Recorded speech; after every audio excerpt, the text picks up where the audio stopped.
In our last episode, we saw Hagar, who was Sarai's maid, give birth to a child named Ishmael. Abram was 86, and we're going to pick that up. Genesis 17:1. When Abram was 99 years old, the Lord appeared to him and said, I am the Almighty God. Walk and live habitually before me and perfect, blameless, wholehearted, and complete. So this is only a few years after the birth of Ishmael, and he would have been a young lad at this juncture in time. 13 years by my standardized use of arithmetic, so it's a good age. We probably learned a lot from Abram, and I don't know how good of a father he was or how involved he was with his life, but I would think somebody that's older in age that always wanted a son and never had one would really dote on them. That's just what my instincts are telling me, but I don't know. I like the other portion of this sentence as well when it says, walk and live habitually before me and be perfect. It's kind of, God's setting the bar really high, but he just wants Abram to kind of be the best that he can be and be a good, what's the word I'm looking for? Not a role model. Well, I guess it would be a role model. He could be a role model for other people. They would look to Abram and be like, that guy over there, he is blameless. And he's always trying to do the right thing. And he has a relationship with God, and God has blessed him exceedingly. And they would see that, and they would just think that is wonderful. Although they would probably also be jealous and hate him for his success, because that's usually how those things go in tandem, right? Genesis 17:2, and I will make my covenant, solemn pledge between me and you, and will multiply you exceedingly. God just keeps coming back for more and more blessings to give to Abram. He just seems to have an endless stockpile of them, for he seems to have a deep relationship with Abram and is very concerned with him and his actions and who he is as a person, and just wants to look out for him and help him be the best that he can be, and he wants to just bless him. God is a God of love. We don't really see examples in this of God putting things in place just to kind of screw with him so much, just to see him fall, but to bring him up into a higher state. Genesis 17:3. Then Abram fell on his face, and God said to him. So this is Abram prostrating himself before the Lord. Genesis 17:4. As for me, behold, my covenant, my solemn pledge is with you, and you shall be the father of many nations. So this is the enactment of that previous promise that he made to Abram way back several chapters ago when Abram was in his father's house. There was these offers that God made to Abram that he had to leave his home and journey to Canaan and dwell there. And this is the finale of that situation that Abram is now in there. He's in obedience to God, and God is going to make right on his promises to him. Genesis 17:5. Nor shall your name no longer be Abram, which means high exalted father, but your name shall be Abraham, father of multitude. For I have made you a father of many nations. Oh, this is just one of those incredible verses in the Bible. One of the things I really enjoy about other languages outside of English, Hebrew, I think, is one of them. Other languages around the world, they do this as well. Not necessarily all of them, but English really fails at assigning meanings to names. We kind of give people names and they don't really mean anything at all. Whereas in other cultures, the names that you give people, maybe they're something with the circumstance of the birth or what the child looks like at that given time or some sort of situation at the time. And Abram's name, meaning high exalted father, which is kind of a crazy name to have when you think about it. It's, you got this little baby and his name means father, but it was all planned out by God before time started. And to extend his name, to rename him, but to take a portion of his old name and to expand it in the same way that he's going to expand the blessings upon Abram to make him no longer just a father, the exalted father, but the father of the multitude, because the name is representative of the blessing that God gave him, well, gives him in this section. And I don't know, I just think that's kind of cool, and it's one of those things that kind of sucks with English. It's like, yeah, you might be named after a relative or an ancestor or something, but it typically doesn't have the same level of meanings. And English probably had name meanings more so back in the day. And you think about last names, it's like someone's last name is Smith, and maybe they're from a line of blacksmiths or something, right? Or what would be another last name? I don't know. Go look some up. There is some little thing there, and that's kind of where they historically got last names, but not really in the same level of meaning that you get with kind of the old school Hebrew names or in a lot of other languages where there's a lot more significance. And then the other thing with languages too is that a lot of them, people go by their last names instead of their first names, like the given versus the family name, and there's a whole bunch of tiers of respect. And English is a language that doesn't have any respect for any persons, so it doesn't really have any hierarchical names or class names or honorifics in that sense. But yeah, well, whatever. This is not an English lesson. Genesis 17:6. And I will make you exceedingly fruitful, and I will make nations of you, and kings will come from you. So this is an extension of that previous blessing. If he is going to be the father of many nations, it would make sense that there would be kings that come from him. But God is just laying down the details to clarify and make it exact in the nature of what to expect from his descendants and his descendants' generations. Genesis 17:7. And I will establish my covenant between me and you and your descendants after you throughout the generations for an everlasting solemn pledge to be a God to you and to your prosperity after you. So it makes sense, this portion here, that if God is going to do this, bless the great mighty nations and kings and whatnot, that it has to be a multi-generational blessing. And there's two parts to this, that it's the generations after Abraham, as well as God being the God to them. Genesis 17:8.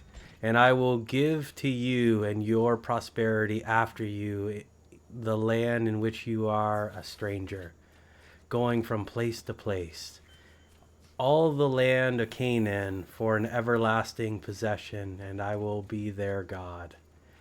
So before this point, well, maybe not necessarily exactly before this, but you look at the life of Abram and Abraham, I guess is what he is now, how he's traveling around and never really having a home. He gets to Canaan, it's got starvation, he goes to Egypt, he's hanging out down there, comes back, and they have these land disputes with the Sodom and Gomorrah and this big war with Lot and whatnot, and it took him a long time to really kind of settle down, and God's saying that he's going to kind of let them settle down and that they won't be a stranger, that this will be the land that will be their home, and they'll have a place to go back to. And he's reiterating too the prosperity of the blessing that he's going to grant to the land and them, and that he will be their God, and someone that they can call on in their times of need and their times of trouble, but also someone they can call at any time. Not only when things are rough, but when things are good, someone to give thanks to for the continual blessings. Genesis 17:9. And God said to Abraham, as for you, you shall therefore keep my covenant, you and your descendants after you, throughout their generations. So this sounds like it's some sort of deal, in the sense that God's going to do all that stuff that we were just talking about, but Abraham And the descendants have to keep the covenant. Okay, and what's that covenant? Well, we'll see here. Genesis 17:10. This is my covenant, which you shall keep between me and you and your prosperity after you. Every male among you shall be circumcised. Ouch. Well, we'll see what that is in a second. Genesis 17:11. And you shall be circumcised the flesh of your foreskins, and it shall be a token or sign of the covenant, the promise or pledge between me and you.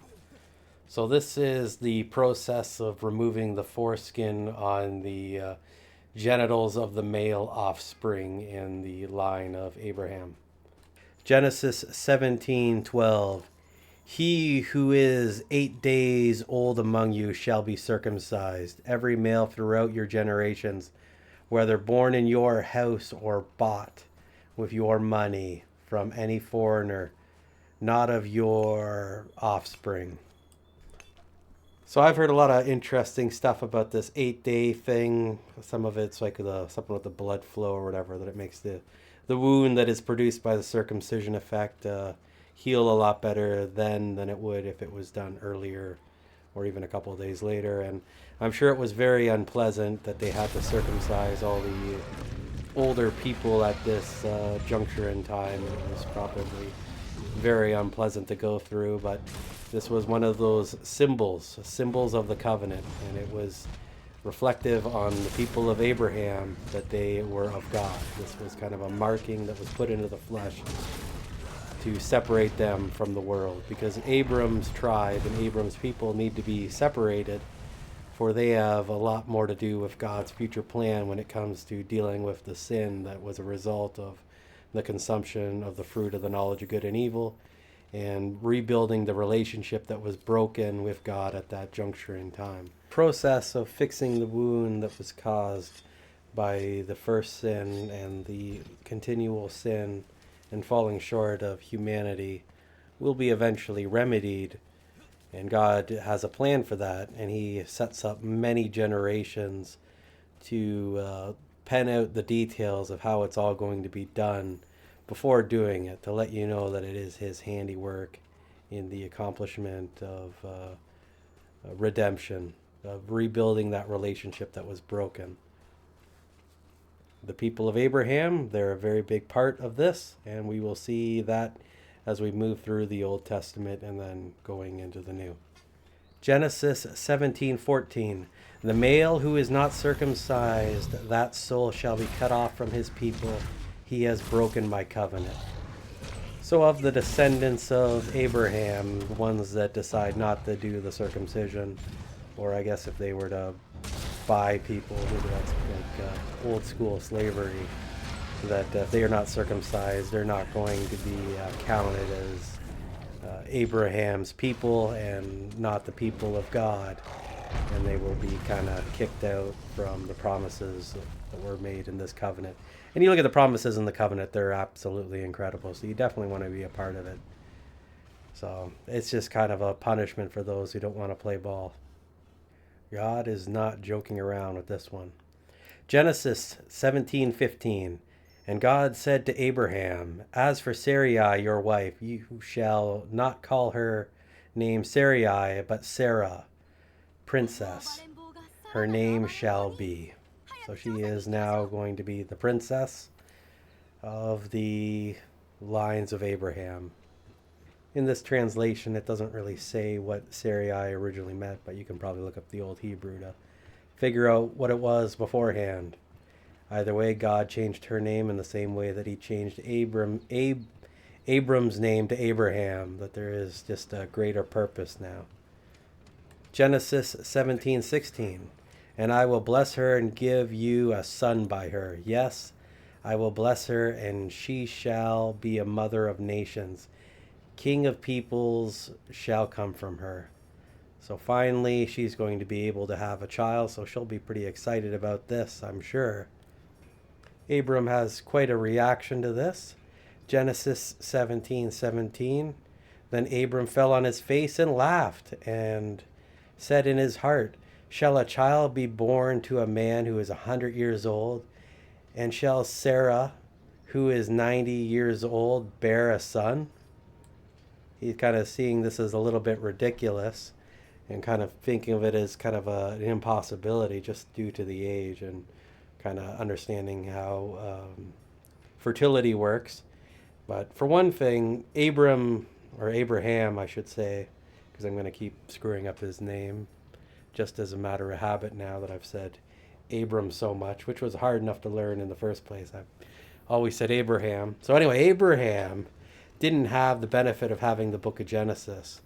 He didn't get to see the parts where it talks about God creating the world and setting up this flood and his communications and all that stuff that happened beforehand. He would have probably heard stories and maybe God communicated some of it to him, and who knows what the written records were of that time of the old world and what everything was about. So it's understandable that he would kind of underestimate the power of God. But then again, it could be one of those instances where deep down he knows God can do all this stuff, but it's just almost like a immediate reaction. Someone says something and you immediately react to it without thinking it through. And I think that's probably more or less what this scenario is. Abraham heard this and just immediately, what? No way, type of scenario, and laughed in his heart. But it's hard to say how that exactly went down.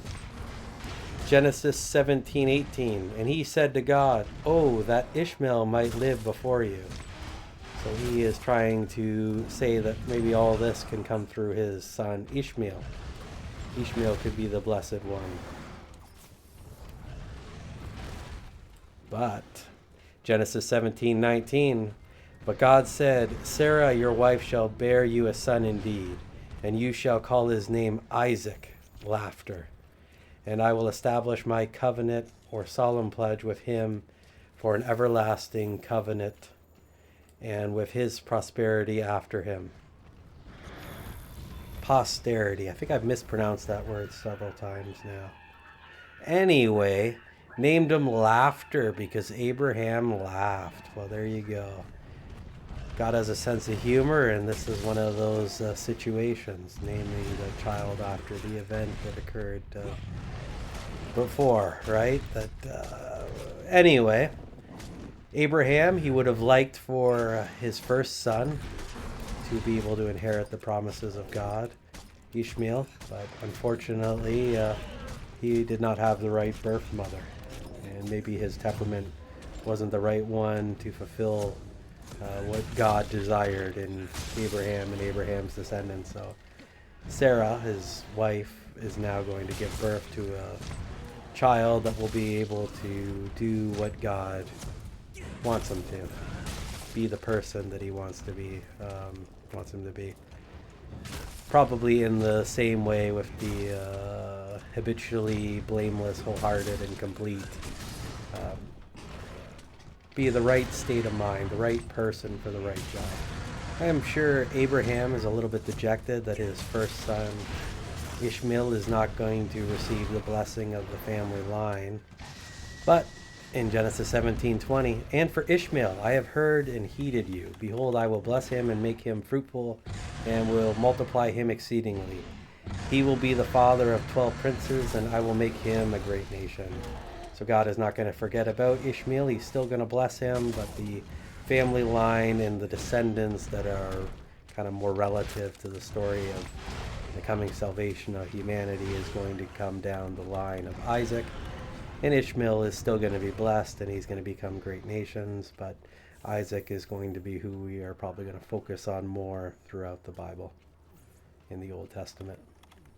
As we see here, Genesis 17:21, but my covenant, my promise and pledge I will establish with Isaac, whom Sarah will bear to you at this season next year. So it's not going to be long till we have our Isaac, and he is going to be the one that gets the covenant.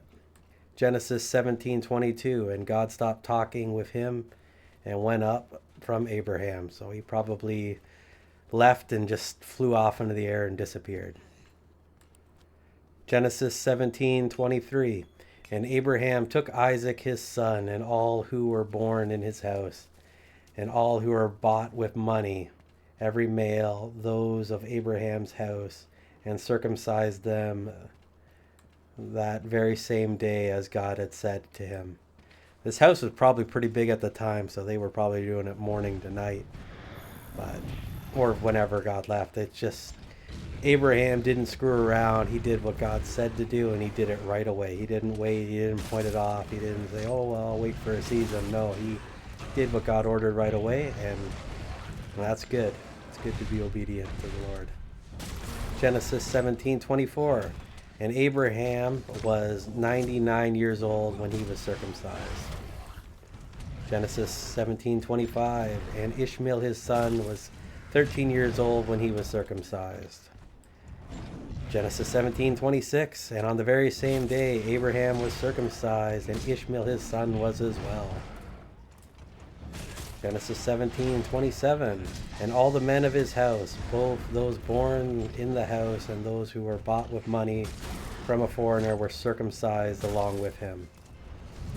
So it's double reiterating that they were all circumcised that very same day, and then it specifies the exactities between who was actually circumcised, and they did all that was commanded of them by God, and that's good. It's good to be obedient to the Lord, and doing it right away is probably even better. And that is the end of Genesis 17.